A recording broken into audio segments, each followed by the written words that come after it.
the threads of wisdom. I mentioned that before, the concept of threads. And the reason we call it threads is because each thread can be woven in so many different ways. We all have the same threads, but whether we make a carpet or a hat or a tapestry or, I don't know, anything, it's a field of all possibilities. So the same wisdom can be seen by different people on the path and useful in many different ways for evolution. So I'll start now by just reading the 18 threads, which are the 18 chapters of the book.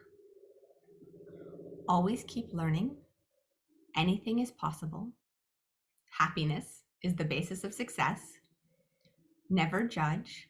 Everything can be right or wrong. Woman is divine. The answer to love is to love more. What you put your attention on grows stronger. Think big. What you put out comes back to you. Don't be a football of situations and circumstances. Just let go.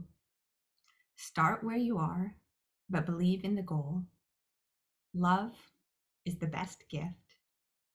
Become a traveler of life. Failing leads to greater strength. Life is in moments, not in days. You already know the answer. And the final one, even the hardest rocks melt with love. So because our time is relatively short, I thought to give you just a sample of 2 of the exercises and the threads within the book, 2 little secrets that can perhaps become applicable today for your life and create some new realities. And I talk a lot in the book, as Maharishi of course also taught, that we're all on our own path and we are all on a unique place on that path. If you think of a mountain range, all the way up to high peaks from the very base, anywhere you are on that path can be completely different. The weather, the views, whether it's light or dark, maybe a storm comes through, how you feel, maybe it's verdant and green in one area and rocky and barren in another. So however we see the path is where we are on our own unique path of evolution. And it's not that there's one peak we're all getting to. We're all walking this path. And the fulfillment of that path is enlightenment, which is bliss, happiness, and highest fulfillment, the ability to fulfill our desires while bringing maximum good to those around us. So the path for all of us along the way is, of course, transcendental meditation and unfolding consciousness. But then knowledge goes hand in hand with that experience. And so these are some little secrets of knowledge. And we'll start first with Dharma.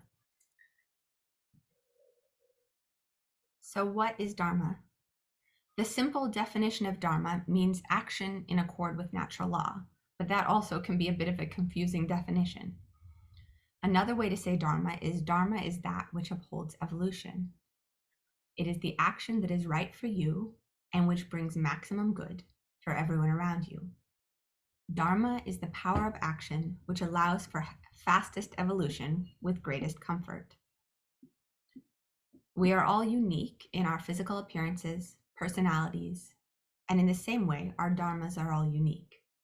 There can be congruences, especially in families, just as there are physical similarities or shared aptitudes. You might share characteristics of eye color and hair color, build, food preference, an aptitude for math, a love of the water, or infectious laughter. These basic characteristics can be shared by many, but they converge to create your own special dharma. Your dharma is your destiny.